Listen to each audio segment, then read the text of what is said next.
Moraes, que proibiu Flávio Bolsonaro de manter contato com o ex-presidente Jair Bolsonaro até após o primeiro turno das eleições. O senador terá de conduzir a campanha presidencial sem consultar o pai nas principais decisões políticas.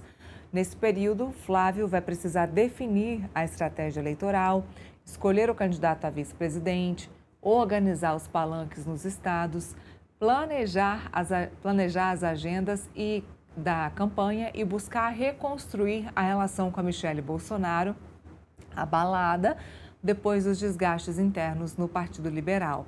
A expectativa do partido é lançar oficialmente a candidatura de Flávio no dia 25 de julho, o que significa que as principais definições da chapa e da campanha terão de ser tomadas sem a participação da direita e sem a participação direta, de Jair Bolsonaro.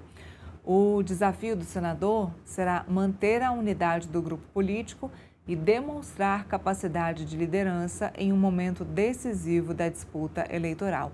Eu até coloquei ali uns itens para a gente citar de quais serão os desafios da campanha do Flávio sem a condução do Jair Bolsonaro, que vai ser não consultar o Jair Bolsonaro, claro, por conta da proibição imposta por Alexandre de Moraes, escolher o candidato a vice-presidente sem a participação do Jair, definir a estratégia nacional da campanha e a montagem dos palanques estaduais, organizar a agenda de viagens e os principais eventos da campanha, recompor a relação com Michele Bolsonaro e reduzir as tensões internas no PL, manter a unidade do grupo bolsonarista durante o período em que estará afastado de Jair Bolsonaro, demonstrar que tem autonomia e capacidade para liderar a campanha presidencial sem orientação direta do pai, chegar à convenção do PL marcada para o dia 25 de julho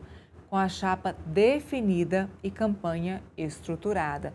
Tudo isso sem o apoio de Jair Bolsonaro. Então, Flávio vai ter que conduzir a campanha dele, muito provavelmente, aí com a ajuda de Valdemar Costa Neto e também com Rogério Marinho, que hoje lidera a campanha, né, o líder da campanha do Flávio Bolsonaro.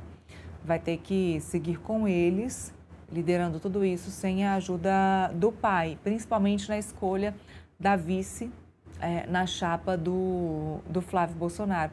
Havia aí até a especulação de que a vice pudesse ser a Daniela Marques, que hoje é quem orienta o Flávio Bolsonaro nas questões econômicas da sua campanha, mas o próprio Valdemar Costa Neto, que é o presidente do partido, havia dito que, apesar de a Daniela aproximar muito o Flávio com a Faria Lima e com toda a área econômica, a Daniela não traz votos.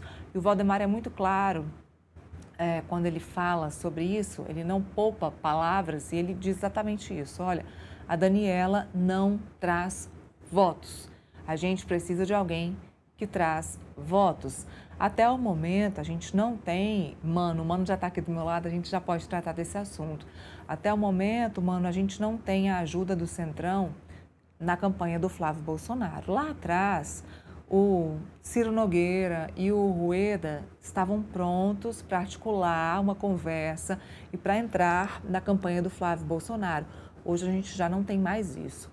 O Marcos Pereira, perguntado sobre... Marcos Pereira, que é o líder do Republicanos, o presidente do partido do Republicanos, perguntado sobre o apoio a Flávio Bolsonaro, disse que não, que até o momento não está apoiando Flávio Bolsonaro, que fez uma pesquisa que desanimou o partido de apoiar o Flávio Bolsonaro, mas que esse apoio, essa resposta só seria dada depois das convenções, ou seja, ainda há uma remota possibilidade do Republicanos apoiar o Flávio Bolsonaro.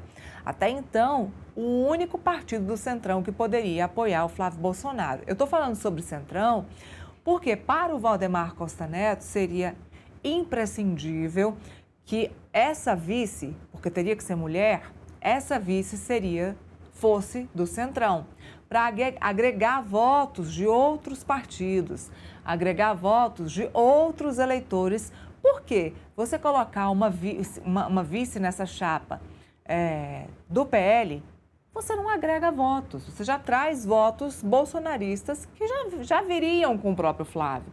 Você não agrega, você não soma mais votos.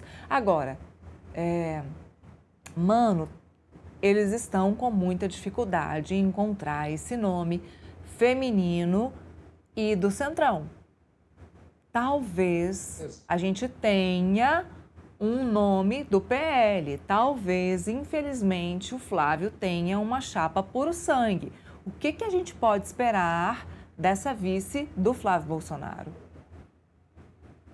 Exatamente, Neila. Isso mostra o tamanho da dificuldade de articulação e construção política que envolve a candidatura de Flávio Bolsonaro. Apesar de as pesquisas mostrarem uma grande chance dele estar no segundo turno, isso é praticamente certo, né? A não ser que haja uma grande reviravolta, o fato é que as mesmas pesquisas também acabam mostrando uma grande dificuldade de Flávio se tornar competitivo no segundo turno, de ter chance efetiva de vitória. E aí, isso, do ponto de vista político, acaba desincentivando a adesão de partidos do Centrão, que na prática desejam participar de todos os governos, seja quem for o vencedor. Então, a perspectiva de poder é aquilo que acaba alimentando o comportamento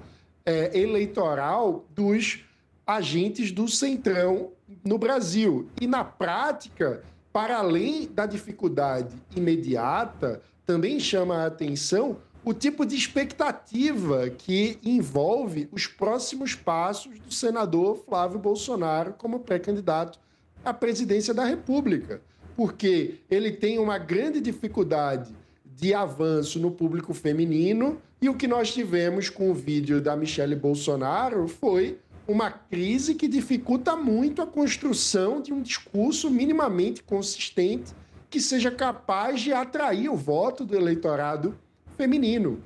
Se, quando surge uma crise, Flávio não consegue articular com o mínimo de fluência a liderança da construção de uma resposta que dê uma perspectiva de confiança para os seus liderados, para os seus apoiadores, para os seus aliados conseguirem construir uma narrativa política minimamente consistente, como que eles vão embarcar nessa candidatura? Na prática, a gente vem assistindo muito mais a perspectivas, a expectativas de novos fatos virem à tona, por exemplo, na relação de Flávio Bolsonaro com Daniel Vorcaro. Muito se fala sobre um suposto vídeo que poderia vir a público, que aumentaria ainda mais o desgaste do senador Flávio do que efetivamente em perspectivas de sair dessa defensiva para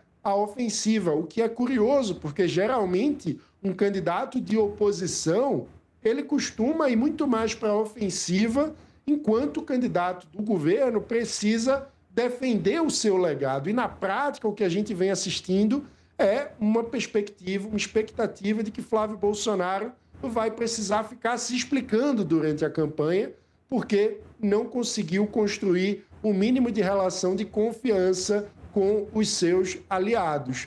Quem mente no dia a dia, quem numa hora diz que não tem qualquer tipo de relação com Daniel Vorcaro e no mesmo dia precisa se desmentir porque vem um áudio a público onde ele pedia dinheiro para Daniel Vorcaro, acaba tendo a credibilidade destruída, a credibilidade manchada. E aí é muito mais difícil convencer aliados de que vale a pena entrar nesse barco se, quando se olha para frente, não se tem perspectiva de terra à vista. Olha, falando sobre isso, a gente tem prazos, né? Eu estava falando hoje, agora há pouco, antes de você entrar, sobre as convenções, né? Começa hoje o prazo de convenções, vai até o início de agosto, para se escolher a vice, prazos também para... Inclusive, falei aqui que o Renan antecipou o prazo dele de convenção, o prazo para ele determinar a chapa dele, né? Colocou aqui 1º de agosto, se eu não me engano. Podem me corrigir, viu, produção? Muita informação aqui na cabeça desta apresentadora. Mas prazos começam hoje, vão até o dia 5 de agosto. A data escolhida para o Flávio Bolsonaro para bater o martelo sobre a sua campanha foi 25 de julho. Estávamos falando sobre isso aqui. Cada um dos candidatos já marcou a sua data, precisa escolher a sua vice. Não está fácil e há sim o risco de ter uma vice puro sangue. Risco de ter menos votos por não agregar. De fato, não agregar voto. E é aquilo que o próprio Valdemar Costa Neto disse. Não adianta a Daniela vir, porque ela não vai trazer voto. Não adianta uma outra candidata do próprio PL vir, porque não vai agregar voto. Desde o início da campanha do Flávio, vários nomes foram ventilados, vários. A Daniela, que é quem foi ventilada agora, a própria Júlia Zanata, que é do PL, teve uma outra, a própria Priscila Costa foi ventilada também, que é muito próxima da Michele Bolsonaro. E uma vez falando com o Sóstenes Cavalcante, que é o líder do PL na Câmara dos Deputados, ele também falou, olha, são grandes nomes, mas de que adianta a gente colocar um nome do nosso partido se a gente não agrega votos? Sejamos inteligentes, esse é o momento de colocar alguém que vai agregar voto na nossa sigla, na nossa chapa, na nossa composição. Então vamos aguardar para a gente ver se vai ter alguma conversa nos próximos dias com as lideranças do Centrão. Também conversamos aqui, Mano, com o Valdemar na semana passada. Perguntamos a ele sobre isso. Ele disse que ele está, sim, conversando com as lideranças do Centrão, que essas conversas não foram encerradas e que ainda há muito tempo para que isso possa ser resolvido. Eu não estou vendo tanto tempo assim, como ele diz que há. Não estou vendo tantos nomes assim, como ele diz que tem, mas vejamos se há essas possibilidades. Não vi nenhum outro nome sendo ventilado. E antes de passar a palavra para você, eu vou chamar um breve intervalo comercial para quem nos assiste aqui pela TV, pela Smart TV. Nosso primeiro intervalo comercial aqui, a gente volta em breve, muito rapidinho, com os nossos comentários e análises para vocês. Bom, deixa eu passar a palavra para o Mano. Estávamos falando aqui mais uma vez sobre vices. Acha, Mano, na sua opinião, se acredita que ainda há tempo hábil para essas conversas entre o Valdemar e as lideranças do Centrão? Olha, Neila, na política brasileira tem aquela velha máxima que é atribuída ao ex-vice-presidente Marco Maciel, que é quem tem prazo não tem pressa, né? Ou que o apressado come cru. Então, até o limite do que a legislação eleitoral permitir, é possível que haja alguma composição, não dá para descartar completamente. A questão é que as perspectivas estão pessimistas para a capacidade de composição de Flávio Bolsonaro.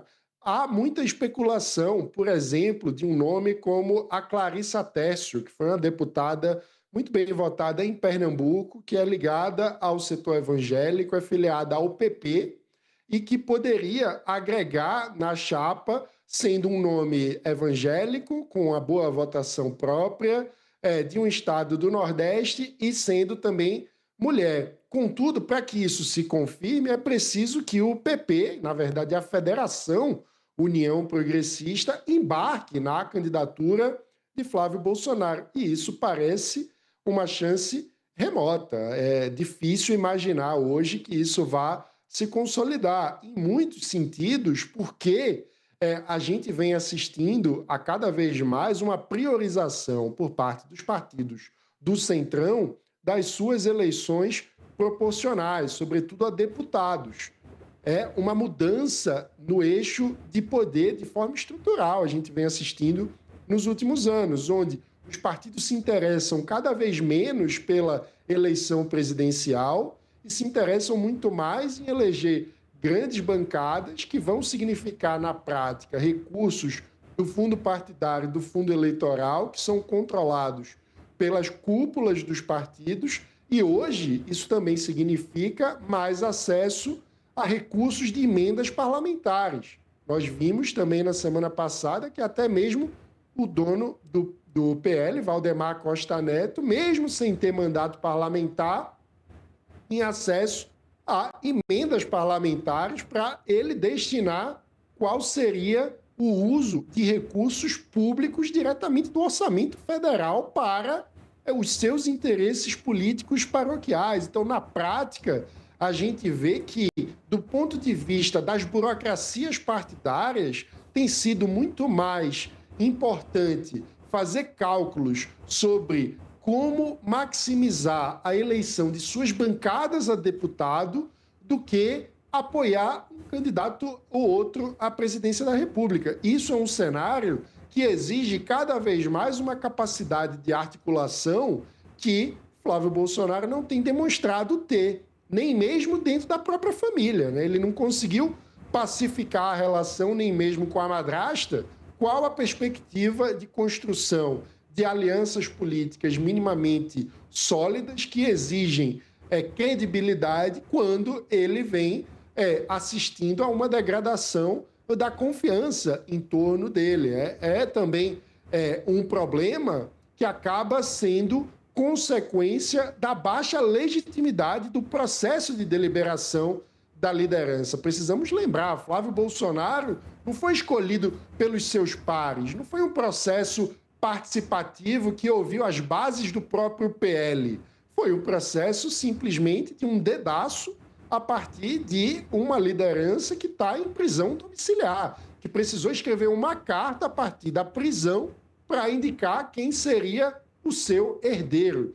Não é assim que se constrói candidaturas com legitimidade política, com respaldo de bases partidárias e que consiga efetivamente inspirar a militância em torno do seu nome. Isso tudo acaba entrando no componente de dificuldade que Flávio Bolsonaro demonstra para conseguir construir a sua chapa e atrair para a composição na vice alguém que consiga somar votos de forma a aumentar a sua capacidade discursiva, a sua capacidade de atrair eleitores que já não sejam aqueles eleitores fiéis do seu pai.